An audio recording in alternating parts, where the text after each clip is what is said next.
address. Yes. Long-term health Yeah. maintenance. Practice. Yeah. Tai Chi. Now, what about people with illnesses that are considered incurable? Okay. So now let us come to that stage. Cancer, for example. Whatever. When if you have a car, if a car which is broken, which has got oil leakage, whatever it is, if you can refurbish the whole car, you can energize the whole. So in terms of health, I'm saying you patch it up, and you can still drive this car all the way to Kanyakumari and back if you do the right things for it. So for such things, incurable things, I'm saying, with all of it, if you train one part of your body is not okay. There are 1,000 more parts left. Work all those parts, and they will give you enough support to still live a life fulfilling And overcome this particular... and overcome this, because 1,000 parts will support it if you work on it. Now what happens is, when you're mentally down, nobody's bothered. Cancer, now you're, let's say, I don't know, you have a kidney problem, you give up. Now your life is all about worry. The stress causes more problems, because stress kills everything inside the body. So you have kidney problem. Now you can probably take dialysis, train, you can do all the things and still have a very fitful life. Now what you do is, the stress causes more damage to the body. So your life, you kind of sort of kill your own body. Thank you. Rami, your coffee is bad. It's strong. So you put some more milk, add some water, put some sugar. If sugar is more, put some more decoction. You work on it, work on the whole thing, so that you have a better life, that you have a better coffee. Health is like that. You work on everything else around it to make that lesser and still have a more fulfilling life. And all that if you do, it can support the rest of your life. See, for example, I'm talking Chongwanda, my teacher. He's a legend. I'm not saying it takes the effort. He had cancer 40 years back. They had given him 6 months to live. He lived 40 years, 50 years after. He cured it by training, because he trained the same thing, the pattern of energy, that energy cleansing. So anything can. We don't even know what we can do. What is our capability? You know, there's this movie. What's that famous movie? That girl. She becomes. They show the using of the brain 1 to 100. Lucy. Lucy. Yeah. So she will show her. There's something happens to her where her brain starts reaching its peak, optimum. So at 100, she can see the entire universe. And afterwards, when she's no more alive, but she's still there directing everybody. Because that's the power of 100 of the brain. You see that movie. Just for reference, I'm saying Lucy. Yes, exactly. So I'm saying. This is the one where she can see that her friend is going to get ill, and so she tells her to eat organic. Yes. Oh, that is the movie. Yeah. So, and so many things. When a tree is not living well, at the root, you start applying the right medication to the tree. You never apply medication to a tree to make one part grow. You apply in such a way that the entire tree changes. In a garden, you don't apply you take care of a plant from the root down upward, internally, and everything blossoms. Like that health, if you have a problem, you work at it from all sides, not at one point. So what the doctors are doing is just at that point. Now chemotherapy, just one. They're not saying about the rest. Actually, it's not just that, it's the rest that collapses along with it. So you have to look at the picture as a whole and still have a better life. It's like what this guy said just now. He said the man with BP, everything, lives longer as long as he trains. Because the deterioration will reduce. So basically, deterioration will reduce. If you energize and work on the part which is not working, the deterioration will reduce and give you much longer life. So what we are saying is that people with chronic illnesses, incurable problems, can use Tai Chi to alleviate whatever condition they are in, although they might not be able to get rid of this problem. Yes. But they can live a better life. So Rami, so it's a mind thing again. Imagine a house. it's hot, really hot, not able to bear. You're not well, you have fever, let's say you can't bear. Just they bring the hand fan, it makes it life better for you. Makes life easier. You reduce the heat, you open the windows. There's so much more you can do to make life better. So the problem is that when somebody is diagnosed, say with cancer or some incurable, it could be anything. The thing is that is there social pressure on them to be in a particular way, to act in a particular way? Yes. And does that cause Tremendous problem pressure. to get worse? It makes the problem definitely worse. The social pressure, you're being shunned. You feel shunned. And you feel suddenly that, is this all my life is all about? These pressures, the social pressure causes more damage to health than normal life. Actually, the social pressure actually kill you at 10 times faster than it should. And because the patient has no control over this, and say, how do you, So how does it help us? When you train, you develop this ability, the strength that comes from the training, the internal strength that comes from training, gives you the ability to withstand these pressures. Because it's a mind that is under the pressure of social economy, whatever pressure. It's a mind that suffers. You are not able to handle the pressure. So how do you deal with this problem that you just talked about, which is being excluded? Yeah. Like if he's a cancer patient, so don't call him for a movie. Yeah. They're not able to. He'll be tired, so let's not call him for partying, for example. Correct. This kind of exclusion. So there are two things that happens when you train. One is when the pranic forces flow into your body. Is you might actually end up performing even better than those who are not having the problem. Okay. I've seen miracles, powers, strengths which we're so capable. What man is capable, you can actually end up doing better. I think there was somebody who climbed Mount Everest with one leg, right? Yeah. Normal fit people are not able to climb there. Interestingly, Sensei, I asked a doctor once, medical cardiology, because they say people who get diabetes eventually develop heart problems. I asked him, do you get a lot of diabetic patients? He had a very interesting answer, Sensei. He said, no, you know what is happening? Once they know that they have diabetes, they tend to take care of themselves better than people who don't have diabetes. So the ones who don't have diabetes eat wildly, eat randomly, eat kebab on the street side, and then they come to us. Yeah. These guys actually take care better of their. Yeah, absolutely. That's a very, exactly what you just said. Because they probably become a little more mindful of what they're doing. So the girl was, I think the girl looked like, there's a lady who did bungee jumping at the age of 98. Okay. In India, they don't allow if you're 40. I think 45 is the cutoff for bungee jumping. This 98-year-old lady who did bungee jumping, and that was Indian bungee jumping, I think is 150 feet or something. This one did 500 feet, and she's 98. Way better than any of us can be. So Tai Chi is aiming for this kind of an empowerment. Absolutely. It's giving you, it is empowering you to go beyond yourself in every aspect of life. Mind, body, soul, spirit. In every aspect to go way beyond yourself. It's empowering because the whole practice of Tai Chi is to draw the strength, the support from nature rather than from yourself. Yes, Sensei. So one is what we have to do in terms of training to maintain good health even when one is in good health.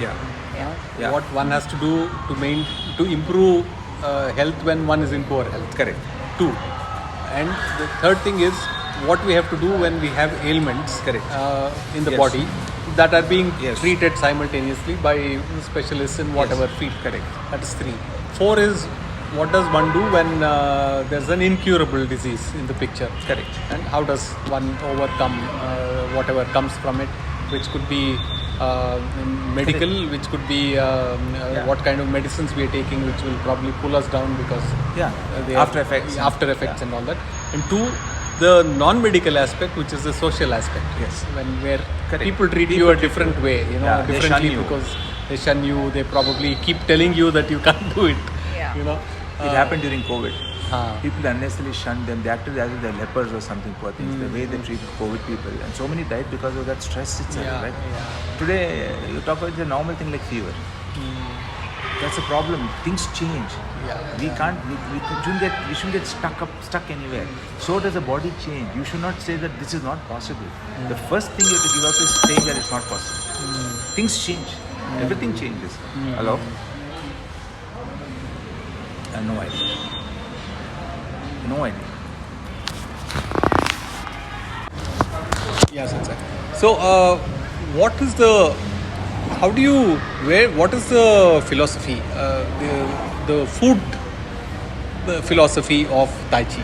What is, because every school, for example, Ayurveda depends on Vata, Pitta, Kapha. This says that those are the three kinds of body type, and we have to give you food according to your body type. And then there is allopathy, which has developed dietetics in a particular way, and it keeps changing. At one point, they had 75% carbohydrates, Correct. 20% protein, 5% fat kind of thing. Now they are saying don't eat so much carbohydrate and eat better, more protein. So it could be it could be a result of advances in the understanding of dietetics. Two, it could be driven by marketing. Some Absolutely. product is available, so let's push this. So when it comes to Tai Chi and understanding food, is there a Chinese bias in it, for example? Yeah, you know, I understand. is what I'm asking. You know? So- yeah. I'll tell you from my point of view what Tai Chi is. What. So we need Chi to survive, pranic force.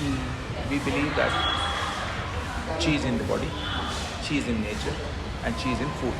There is some Chi available in food, good food. There's Chi in nature as is, and there's Chi in our body. All are important. Nature, we spend outdoors, practice outdoors. Also develop the ability to imbibe those forces through receptors internally. For inside, we practice anyway to learn how to move the body. And third is by food. Eat moderately. Eat everything.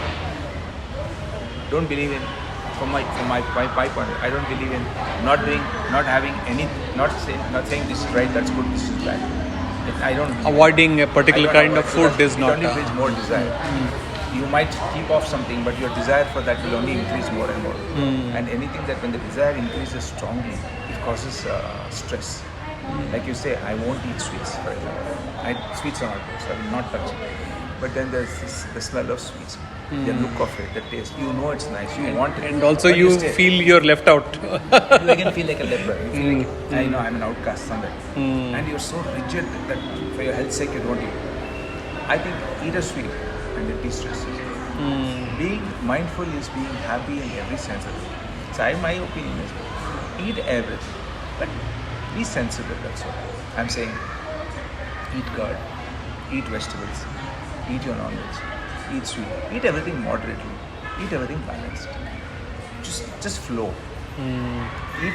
You must. It's like it's not live to eat. You know, it's eat to live. Whatever is available, eat. I never advocate that you have to go and look for food. I am always saying that eat what. So, for example, now I'm out, and the only thing that's available is a burger. I will eat. You're okay with it, okay. If now I come and the only thing available is soup and a piece of bread, I'm fine with that. Now curd rice is available in the evening, I'm fine with that. Idli is available, I'm fine with it. I'm not going to eat, if it's sweet, I'm not going to eat 20 sweets. I'll eat one. I'll eat curd, I'll eat vegetables. I'll eat everything in balance. I'm not going to gorge myself. I'm not going to stuff myself with anything. As long as you eat appropriately, the right quantity, and you train well, everything is okay. Everything works. You should be, for me, satiation of the mind is very important. You should feel happy in life. We live life to be happy. We're not living life like imprisoning ourselves. To be deprived. Deprived, imprisoned, rigid, tight. Tai Chi is about flowing. When you say Tai Chi, it means flowing, right? It's balance of yin yang. Then how can you say only this or this way? No, there's no this way, that way. As long as everything is flowing, it's just being right. I remember, like I told you, in the yesteryears, they never had any of this. My grandparents, I tell you, Both of them were alive to 190. And they must have eaten rice all their lives. They ate rice in the morning, but they're still very active. That's all. And they never overate. Or probably they couldn't afford to eat overate. So they ate correctly. They used to make correctly. They used to eat correctly. They used to have rice. They used to have vegetables. They'll have sambar. They'll have chutney. They'll have 1 spoon of ghee, which is healthy. And they drink buttermilk, water. Everything is really limited. Very fit and happy and healthy. They never used to worry about anything. Because nowadays the food is so adulterated.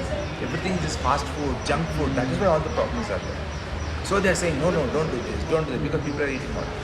I think stick to a simple lifestyle. Eat whatever is there. Don't overeat. Yeah. Yes, sir. From a book perspective, Yeah. assuming we say that you can eat a bit of everything, Yeah. As and when you find it. What about, say, people who've been prescribed a particular kind of diet? Should we? I mean, medically speaking. Yeah. So medically speaking, my point is, if the doctor should they consult the doctor? If they have been already prescribed a diet by a doctor, it must be because of medical reasons. I would suggest that you follow the diet, but now and then eat what you like. Cheat a bit. Cheat a bit. Don't overdo anything, but do cheat a bit. You live life. As a matter of fact, when you cheat a bit, you will be a healthier and a happier. Because you feel fulfilled in some way. You feel healthier and you're happier. When you don't cheat and you're rigid, life becomes, I don't know, you feel, live for the minute by the live every day for every minute of it. Every minute matters because you don't know where the next minute is going to take you. At this minute, either be happy. I would look at every minute being happy, being fulfilled. So do what is right for the minute. So eat a bit, cheat now and then. It's okay. Nothing will happen. It's not like you're diabetic, that your body can't digest one kaju barfi in a week. It's not like that. You train properly. Yeah. So I think if you eat salad, chase it with kaju barfi, nothing is going to happen. But don't eat kaju barfi every day. Don't eat it for lunch. Breakfast, lunch and dinner. Don't have it 3 times a day. But it's okay. So I'll tell you something. If for lunch when you go for you're going to get a thali, they give you a changi. Take a small piece, feel the taste, love it, enjoy it, and leave the rest. Yeah. So that way, what you're There's saying an old is thing they said, no? Thoda khao, thoda pheko. Give it to somebody. Yeah. So share it. Have a sweet and share it with 4 people. That's what I would do. So basically, how do we? Is this say movement towards organic food? The movement towards say a particular kind of protein-rich diet or a keto diet? Yeah. You think all these are not really necessary? I don't think it's necessary. See, in China, for example, teachers always eat a small portion of rice.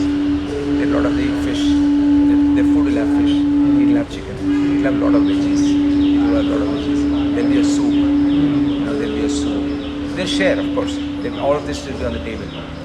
But they eat a lot of veggies. But they'll eat their fish. They'll eat their chicken. They'll have their soup. And there'll be a sweet. It might not be made of sugar, but it can be a fruit sweet or whatever. Yeah, corn flour probably is not so great, but it comes in the have form a small portion of the sweet. Small portion of the sweet. Since what they're happens? Super fit. Yeah. I mean, and they don't age at all. I mean, if you look at them, they look so fantastic. young. That's why, and the skin is glowing. Yeah. And I've been eating with them for years, and this is what they eat. Yeah. And I've never seen them hesitate, and they drink a lot of green tea. Green tea. But again, what happens since I'm talking about my own experience. For example, if I eat a bit of everything, for example, and then I go back for an HbA1c, which is the 3-month glucose test, then it definitely shoots up. So although I may be feeling fine, Yeah, exactly. So should one pay any attention to whatever the diagnostic tools are telling you, or I think one should pay, as long as one is aware and one is training and one is responsible, I think one should pay attention to what they feel. More towards rather than those reports? Yes, because the reports are going to make your life very miserable. You will end up and it doesn't mean that the ones who are following the reports are healthy. It doesn't mean anything. I think as long as you follow, as long as you're training regularly, training is very important. Now I'm just telling you one thing. I'm always telling people, through Tai Chi live life, and don't in life come and do Tai Chi. The platform is responsible. Through the platform of responsibility, live your life. Don't try to be responsible in life.